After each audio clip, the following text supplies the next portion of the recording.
반갑습니다. 사순절 특별 새벽 집회 벌써 한 주간이 지나게 되었습니다.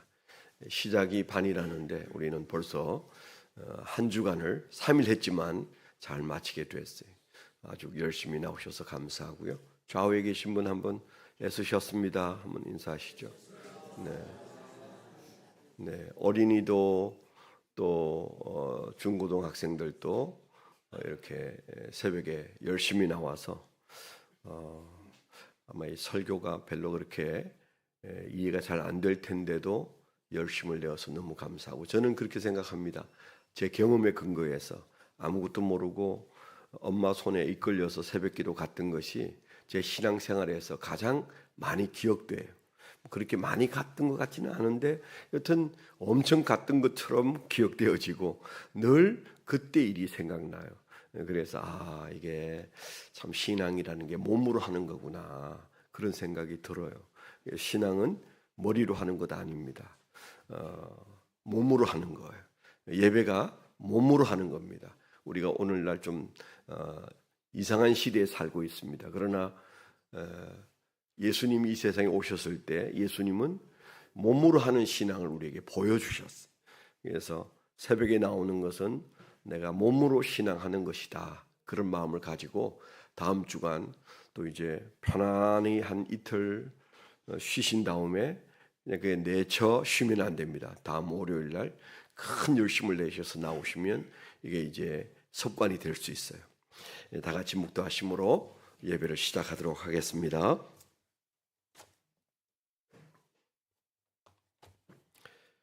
보라, 내가 새 일을 행하리니 이제 나타낼 것이라. 너희가 그것을 알지 못하겠느냐? 반드시 내가 광야의 길을, 사막에 강을 내리니. 하나님 아버지, 저희가 이 이사야서 43장 19절의 말씀을 붙들고 40일 동안 저희들이 주님 앞에 새벽마다 모이기로 작정하고 주님 앞에 헌신합니다. 이 한 주간 3일 동안 하나님, 우리의 환경을 붙들어 주시고 우리 마음을 붙잡아 주시고 또한 우리의 걸음을 인도하여 주셔서 몸으로 하나님을 높여 드릴 수 있도록 인도하심을 감사합니다. 아멘. 주여, 우리가 이 일을 계속할 수 있도록 은혜를 허락해 주옵소서. 아멘.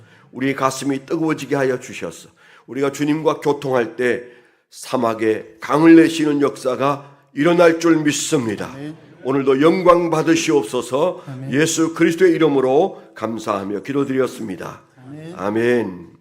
우리 하나님께 영광의 박수 드리고 찬양하도록 하겠습니다. 할렐루야. 네, 3일 동안 아침에 열심히 애를 써서 나와주신 모든 분들 환영하고 주님의 이름으로 축복합니다.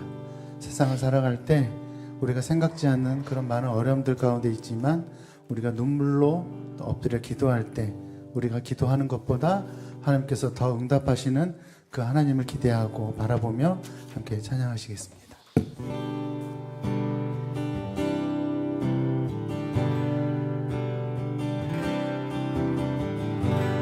나의 기도하는 것보다 더욱 응답하실 하나님, 나의 생각하는 것보다 더욱 이루시는 하나님, 우리 가운데 역사하신 능력대로 우리들의 간구함을 넘치도록 능히 하실 주님께 모든 영광과 존귀 찬양과 경배를 돌릴지어다. 모든 영광과 존귀 찬양과 경배를 돌릴지어다.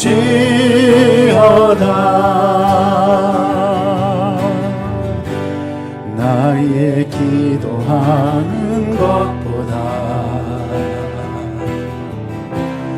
더욱 응답하실 하나님, 나의 생각하는 것보다 더욱 이루시는 하나님, 우리 가운데 역사하신 능력대로 우리들의 간구함을 넘치도록 능히 하실 주님께 모든 영광과 존귀 찬양과 경배를 돌릴지어다. 모든 영광과 존귀 찬양과 경배를 돌릴지어다. 우리 가운데 역사하신 우리 가운데 역사하신 능력대로 우리들의 간구함을 넘치도록 능히 하실 주님께 모든 영광과 존귀 찬양과 경배를 돌릴지어다. 아멘. 모든 영광과 존귀 찬양과 경배를 돌릴지어다.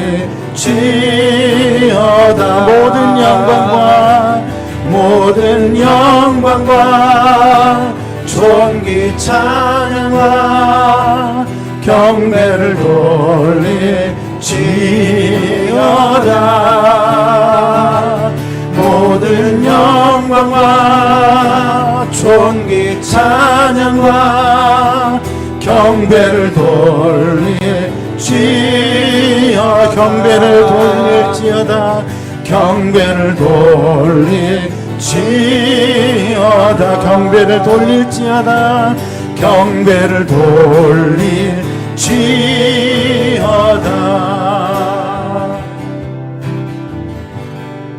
아멘. 하나님께 감사와 찬송을 드립니다. 함께 박수 치시면서 기쁜 마음으로 찬양하시겠습니다. 구주의 십자가 보혈로 죄 씻음 받기를 원하네. 내 죄를 씻으신 주 이름 찬송합시다.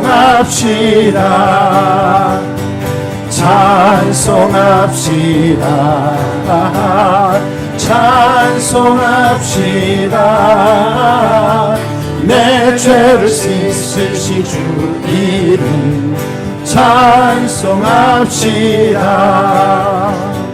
죄악을 속하여 주신 주 내 속에 들어와 계시네. 십자가 앞에서 주 이름 찬송합시다.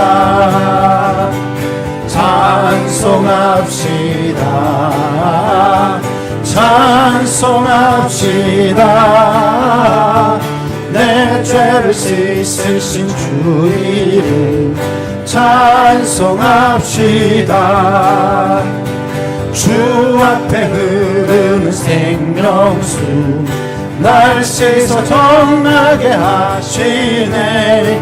내 기쁜 정성을 다하여 찬송합시다.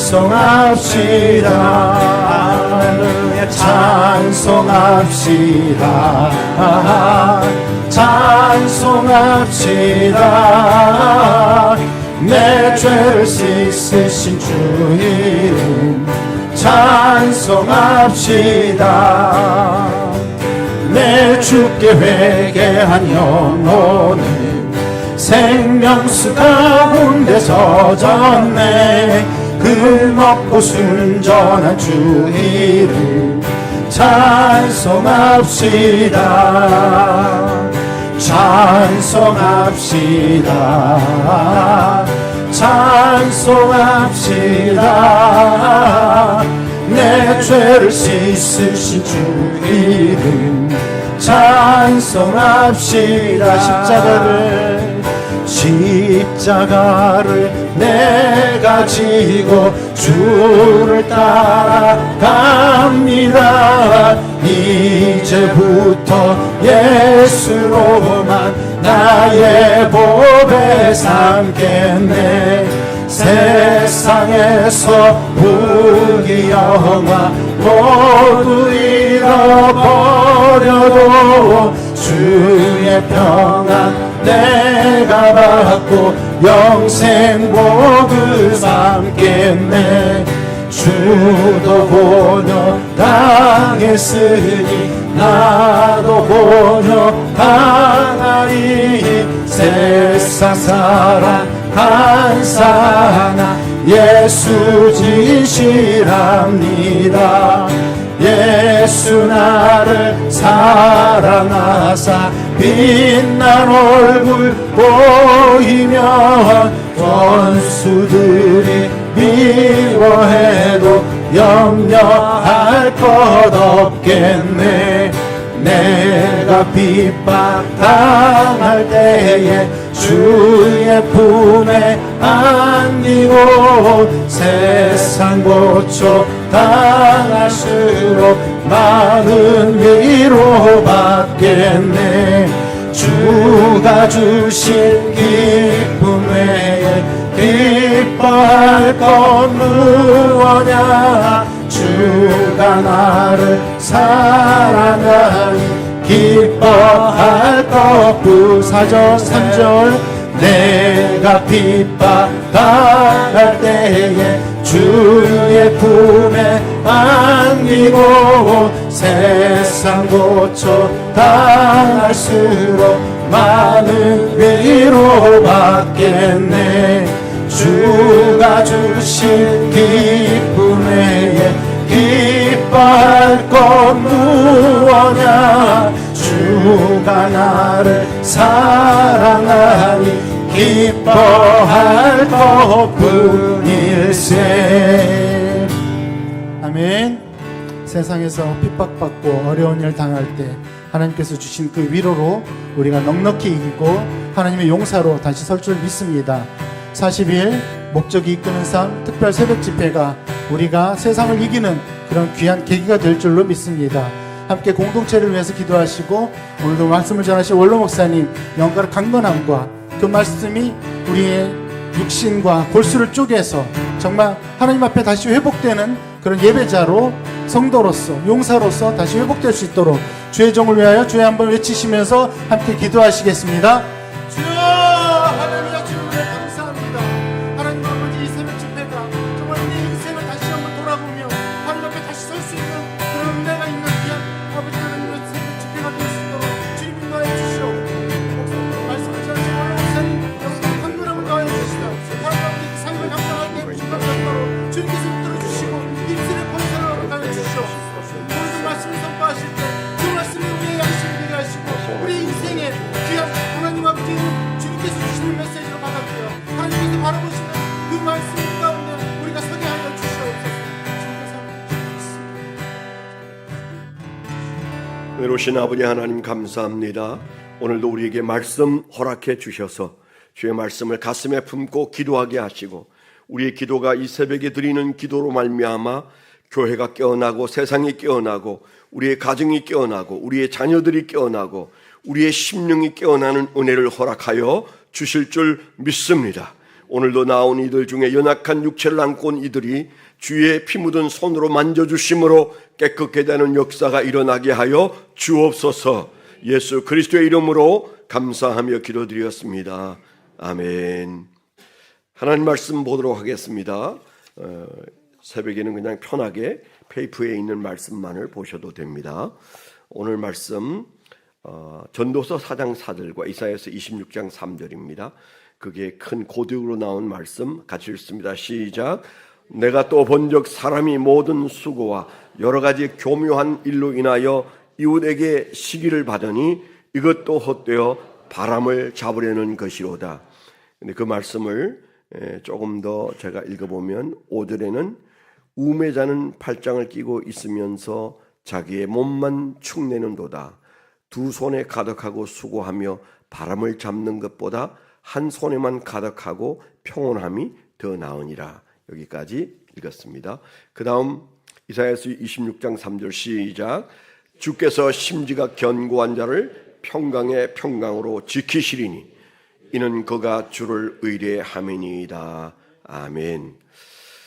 나는 왜 이 세상에 존재하는가라는 첫 번째 주제를 가지고 오늘 3일차 말씀을 생각하는데, 오늘은 삶의 원동력이라는 제목으로 말씀을 잠시 생각하겠습니다. 전도서 4장 4절에는 헛되이 바람을 잡으려는 것이로다, 그런 말씀이 나왔고요. 그 다음에 6절에도 두 손에 가득하고 수고하며 바람을 잡는 것보다 바람을 잡으려는 것이로다. 바람을 잡는다는 얘기가 전도서에 더러 많이 나오고 있습니다. 그 표현이 특별하다는 생각이 들지 않습니까? 우리가 뭔가를 잡았다고 생각했는데 잡히지 않는 것들이 우리 인생에 많이 있었습니다. 또 우리가 남은 시간들은 어떻게 살든지 하나님의 은혜 가운데 우리가 잡은 것이 바람처럼 아무것도 아닌 것이 되어서는 안 된다는 거죠. 그렇기 위해서는 우리는 목적이 있는 삶을 살아야 되는데, 그 목적을 내가 세운다는 것이 무의미하다. 그게 바람이다. 목적을 우리가 세우고 그 목적이 이끄는 대로 가는 것까지는 좋아요. 문제는 그것이 나의 목적이었을 때는 바람이에요. 하나님이 만드셨으면 하나님이 주신 목적을 붙잡아야지, 내가 세운 목적, 내가 무엇이 될 것인가, 무엇을 할 것인가, 어디에 살 것인가, 누구와 함께 인생을 살 것인가, 이 모든 중요한 결정들에 있어서 우리가 바람을 잡은 것은 없었는지 돌아보고, 이제부터는 오늘이 좋은 시작이에요. 이제부터는 내가 바람을 잡아서는 되지 않겠다. 바람을 잡지 않고 제대로 잡는 길은 목적이 이끌어야 되는데, 그 목적이 하나님이 부여하신 목적만을 붙잡으리라. 하나님의 뜻 가운데 하나님의 주신 목적을 가지고 우리는 사람도 만나고, 그리고 일도 만나고, 그리고 우리가 시간도 사용하고, 우리의 물질도 사용하고, 우리가 그렇게 산다면 우리 인생은 지금부터도 얼마든지 하나님 앞에 영광스러운 삶을 살 수 있고, 우리의 자녀들은 더더욱이 그 인생이 하나님께서 쫙 펴주시리라 믿습니다. 오늘 말씀에서 우리가 잠시 생각할 그런 의미에서 우리의 삶의 원동력이 어디에서 나와서 어디로 흘러가는지에 대한 얘기를 좀 할 텐데요. 우리가 모든 건물에는 가장 그 건물을 유지하는 중요한 것이 가장 아래층에 있는, 이 건물에는 지하 5층이 있습니다. 안 내려가 보셨죠? 저도 지하 5층에는 내려가 보지 않았는데 땅 밑으로 5개층까지 내려갑니다. 그 맨 아래층에는 모든 이 건물을 유지하는 기기들이 그 안에서 작동되고 있어요. 기계실이 지하 5층에 있습니다. 그래서 불이 켜고 끄고 하는 모든 일들, 이런 것들이 거기에서 일어나고 있다는 사실을 우리가 생각하면, 건물의 가장 중요한 부위가 있다면 그것이 기계실이다, 이렇게 말할 수 있을 것이고, 우리가 무엇보다도 그 살아가는 데 있어서 우리가 존재답게 살아가는 데 있어서 중요한 게 뭘까? 많은 사람들이 맨 꼭대기에 있는 뇌라고 생각합니다. 뇌. 사실이죠. 우리 몸을 움직이는 데 중요한 것이 뇌입니다. 그러나 정말 더 중요한 것은 마음이에요. 중심이에요. 그래서 성경의 여러 곳에서 하나님은 중심을 보신다, 그렇게 말씀하셨어요. 우리가 생각하고 말하고 그리고 계산하는 그 뇌가 중요하다고 생각하는데 그 뇌에서 일어나고 있는 일보다 훨씬 중요한 것이 우리 마음에서 일어나는 일이죠. 마음을 붙잡지 않으면 우리는 바람을 잡는 인생을 살게 될 것입니다. 그래서 창세기 8장 21절에도 여호와께서 그 향기를 받으시고 그 중심에 이르시되 내가 다시는 사람으로 말미암아 땅을 저주하지 아니하리니. 우리가 드리는 예배가 하나님께 향기예요.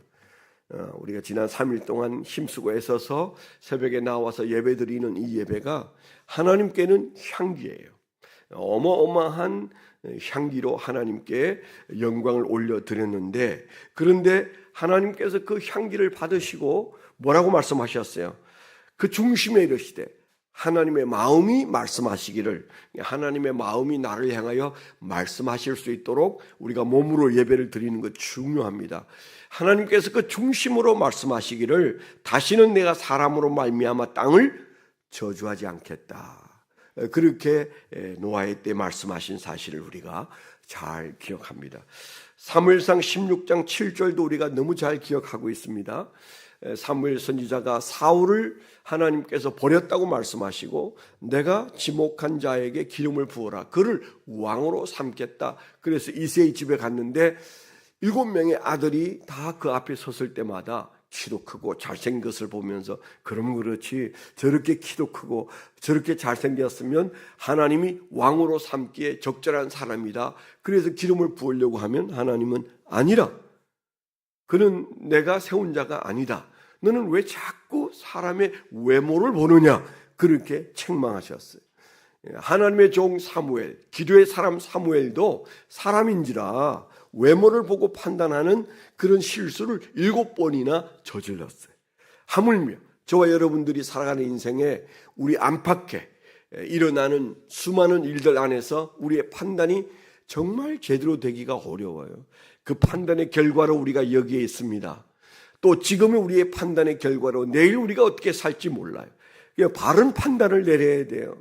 그게 쉽지 않다는 사실 때문에 우리는 기도하게 되고 말씀을 상고하게 되는데, 사무엘 선지자도 키 크고 잘생겨서 그리고 빛이 나는 그 자녀들 하나하나를 볼 때마다 하나님이 저래서 선택했구나라고 생각했던 마지막 7번 다 너는 외모로 사람을 보는구나, 겉으로 사람을 보는구나. 우리는 어떻습니까? 우리 스스로를 자꾸 나는 키가 얼마고 얼굴은 어떻게 생겼고 나는 공부하는 성적은 어떻게 내고 있고 우리가 이런 것 가지고 자기를 판단하다가 여기까지 왔어요. 저도 어렸을 때 그 열등감이 많았나 봐요. 나중에 깨달았어요. 너무 저를 괴롭히는 저를 보면서 힘들어했는데 나중에 이제 조금 어른이 된 다음에 돌아보니까 어렸을 적에 나는 너무 많은 열등감을 가지고 살았구나. 그 열등감 중에 하나가 제가 거제도에 산다는 것도 열등감이었어요. 근데 지금은 세상에 그렇게 좋은 곳을 살았는데 우리 교인들이 다수는 그곳에 살아본 사람이 없어요. 딱 한 집만 거제도에서 살았어요. 그분은 거제도에서 중고등학교를 다니고 성장했더라고요. 그 좋은 곳에서 살았는데 왜 나는 그 거제도에 태어나서 성장했다는 사실이 그렇게 내 마음에 부담이 되고 마음에 안 들었을까? 그래서 늘 기도가 주님 육지 보내주세요. 가깝게는 충무고요. 조금 멀게는 마산입니다. 그리고 조금 더 간다면 부산입니다. 이렇게 기도를 늘 했거든요. 근데 하나님 그 기도가 너무 세가지고 서울까지 보내는 바람에 이렇게 늘 추운 곳에서 겨울을 지금 수십 년째 보내고 있어요. 저는 서울이 괜찮은데 딱 안 좋은 것 하나, 너무 추워요. 지금도 추워요. 중3 마치고 서울에 왔는데 제 인생의 삶의 대부분을 서울에서 살았는데 서울이 너무 추워요. 그런데 제 마음속에 그때 그런 기도를 드렸던 기도를 하나님이 들어주셨기 때문이지만 돌이켜보면 참 내가 엉뚱한 열등감을 가지고 살았던 때가 어린 시절이었구나. 우리의 자녀들이 말하지 않지만 그들 안에 열등감이 있습니다. 또 열등감의 반대인 우월감도 열등감보다 어쩌면 더 심각한 문제예요. 지가 잘났다고 생각하는 거, 그거 정말 고치기 어려워요. 열등감보다도 고치기 훨씬 어렵습니다. 시간이 가면 우월감과 열등감이 동전의 양면처럼 자기를 괴롭히게 되어 있습니다. 예수 믿는 사람은 하나님이 지으신 그 목적에 따라서 자기를 보기 시작하면 그런 류의 문제는 생기지 않는데, 오늘 그걸 위해서 여기 있잖아요.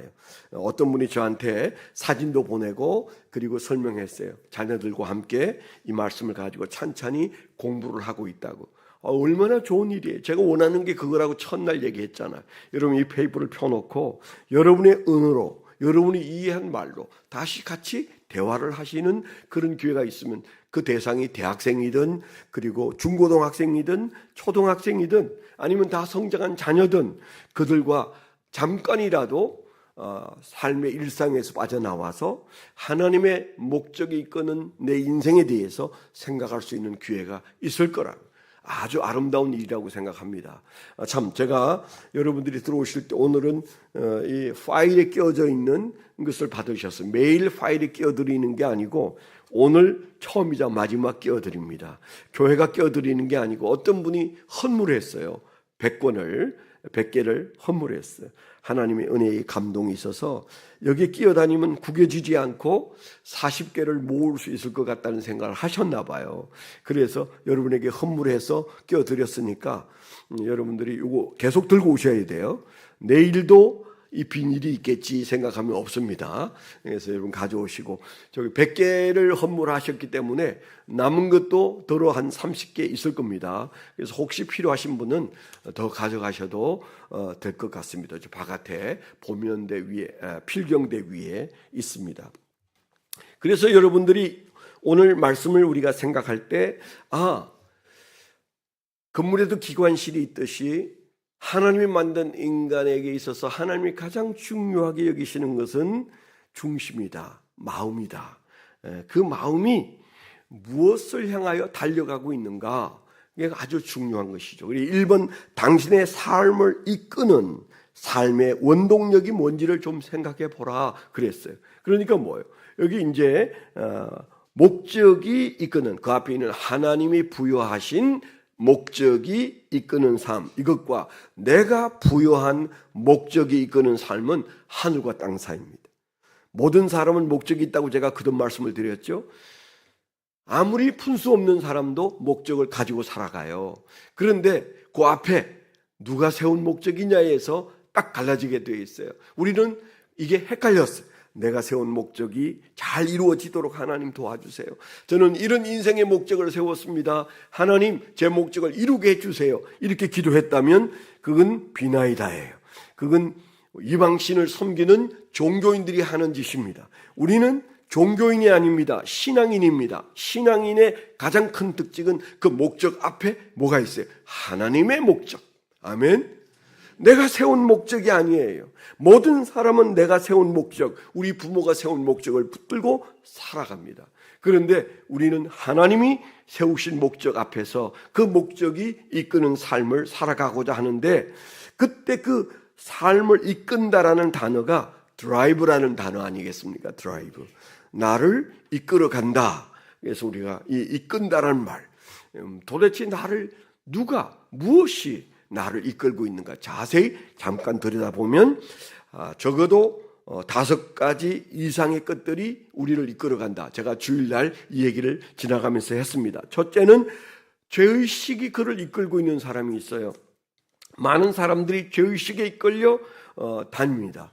굉장히 많은 사람이, 아니요, 대부분의 사람들이 이 죄의식에 이끌려 갑니다. 왜 그렇습니까? 사람 안에 하나님이 부여하신 양심이 있거든요. 양심이. 마음 안에 양심이 있습니다. 그 양심에 그릇된 죄를 지으면 거기에서부터 우리가 사달이 나기 시작하는 것이죠. 죄의식 해결해야 됩니다. 정죄가 끝났다. 로마서 8장 1절에 있는 말씀처럼 결코 정죄함이 없나니, 거기에서 바울 사도가 죽다가 살아났어요. 그렇죠? 우리가 예수를 믿으면 믿을수록, 더 잘 믿으려면 잘 믿으려고 할수록 턱 걸리는 게 죄의식이에요. 이거 하나님이 해결해 주셔야 되고, 하나님이 해결해 주셨을 때 오라 나는 곤고한 사람이로다, 이 사망의 몸에서 누가 나를 건져내랴? 이 죄의식의 문제 때문에 괴로워하던 바울 사도가 예수 믿고 이 죄의식이 해결된 사실을 로마서 7장과 8장에서 고백하지 않습니까? 이거 넘어가야 돼요. 이게 넘어가줘야 합니다.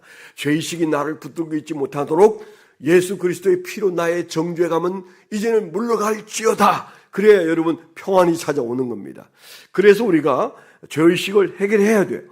그게 원동력이 되어서 우리를 끌고 다니면 큰일이죠. 그 다음에 원한과 분노, 오늘날 대한민국 사람들에게서 많이 지배하고 있는 이 원한 맺힌 마음, 분노에 찬 마음, 어린아이도 분노에 차서 살고 어른도 그렇게 살고 청춘 남녀도 그렇게 사랑하던 사이에 금방 원망과 분노가 그 마음을 지배하니까 자기 인생을 망치고 그리고 사랑하던 사람들의 인생을 주저앉히고 심지어는 우리가 부모며 형제며 이런 모든 인간관계가 이 원망과 분노가 이끄는 드라이브 때문에 사실은 힘을 잃게 되는 겁니다.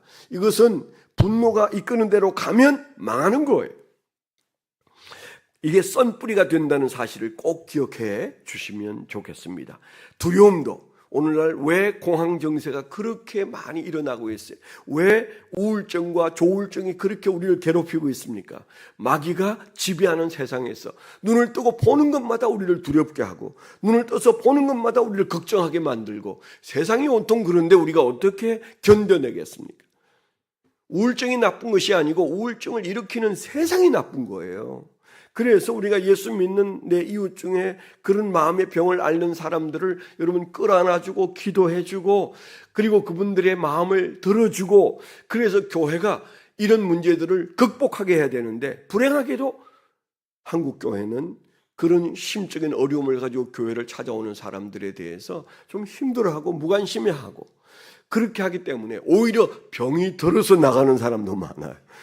교회 은혜 받으려고 왔다가 교회 안에서 병이 들어서 나가는 사람들이 많아요. 아름다운 미사 채플에서는 모든 질병이 이 안에서 치료되어지는 은혜가 있기를 축원합니다.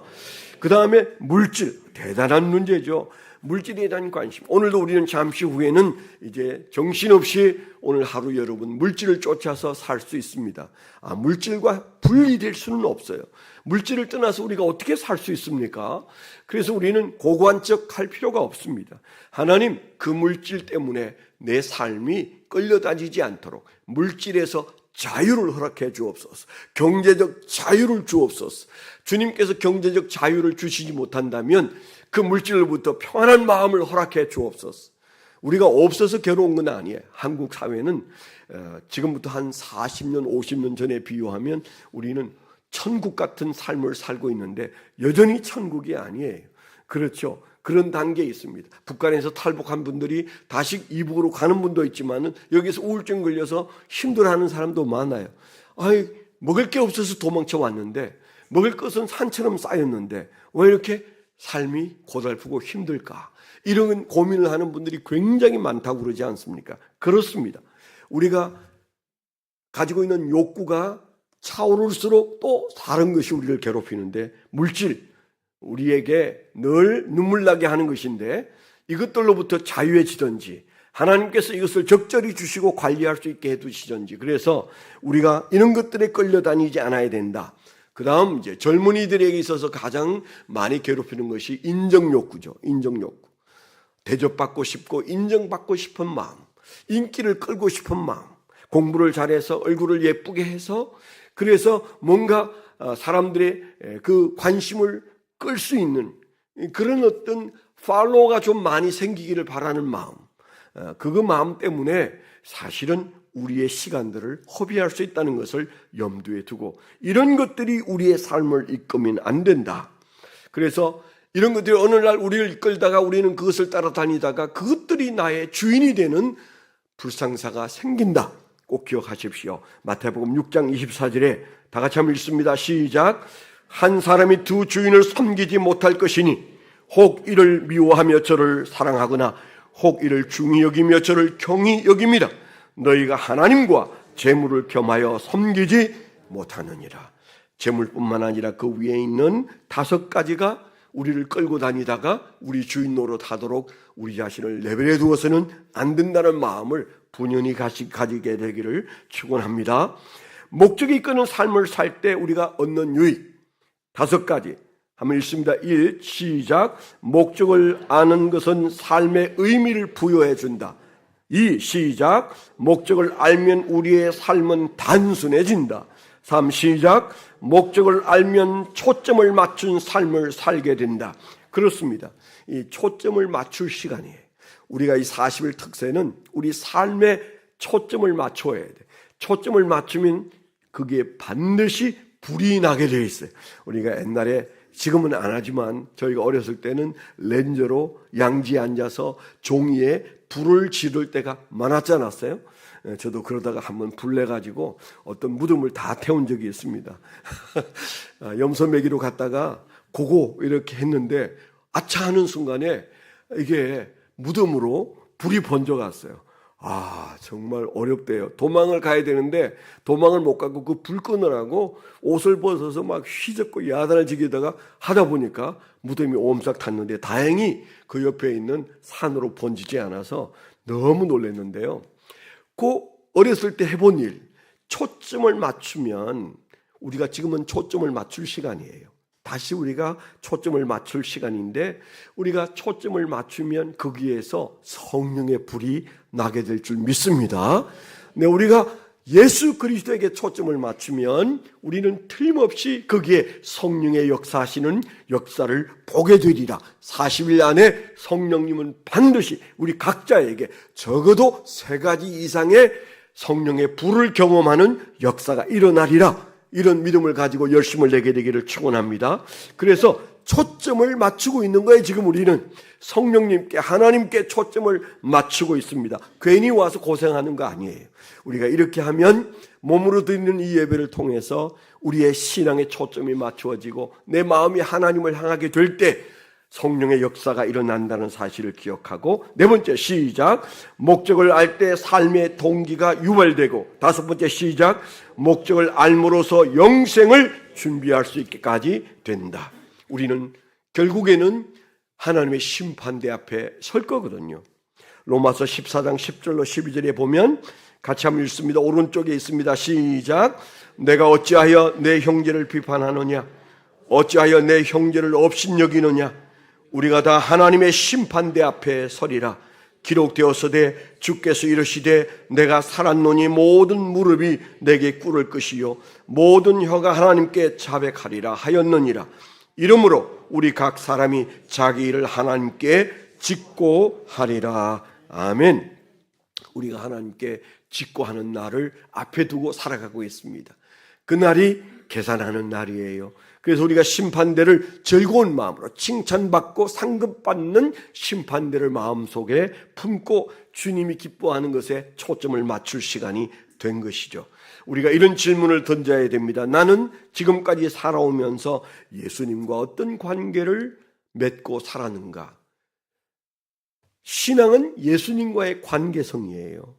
예수님께서 마지막 날 내일 십자가에 죽으실 그 저녁에 최후의 만찬 시간에 내가 곧 길이요 진리요 그리고 생명이라고 말씀하셨어요. 나를 말미암지 않고는 아버지께로 올 자가 없느니라. 예수님이 하신 말씀, 내가 바로 길이라고 말씀하셨어요. 그리고 진리라고 말씀하셨어요. 그러면 바로 거기가 우리가 붙잡아야 되는 보물이 있는 곳이에요. 그러면 반드시 신앙은 예수님과 함께 예수님을 사랑하는 그 사랑으로 만들어낸 삶의 궤적이 있어야 돼. 나는 주님이 좋아. 난 주님이 좋아서 오늘 찬송을 10번 불렀어. 우리가 이런 어떤 주님을 사랑하는 사랑의 역사가 일어나야 합니다. 내가 주님을 사랑하지만 지금 너무 바빠. 그건 그 사이에 뭐가 생긴 거예요. 그래서 주님과 함께라는 사실에 초점을 맞추어야 역사가 일어난다는 것. 그 다음에 둘째 질문은 내가 너에게 준 것들로 너는 무엇을 했느냐? 하나님 우리에게 수많은 것들을 주셨어요. 하나님이 주시지 않은 것이 하나도 없습니다. 내게 있는 것이 수두룩합니다. 그것들로 하나님을 섬기라고 주셨어요. 오늘 하나님 주신 그 주신 것들로 제가 설교하고 있을 때 제가 얼마나 행복한지 아세요? 여러분을 보면서 굉장히 행복해요. 야, 그냥 은퇴하고 있었으면 지금 이제 허리가 꼬부라졌을 텐데 점점 젊어지고 있구나. 전 그런 걸 느낍니다. 내가 어떻게 점점 젊어지지? 지난 1년 사이에 내가 많이 젊어졌다. 그런 생각인데 아침에 문을 열고 딱 들어오는데 제일 먼저 여기 찬양하는 분들이 쫙 서가지고 찬양 연습을 하는데 저를 환영하는 분위기였어요.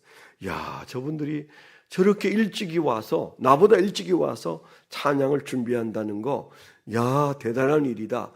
아마 그분들이 제일 신난 새벽일 거예요. 예.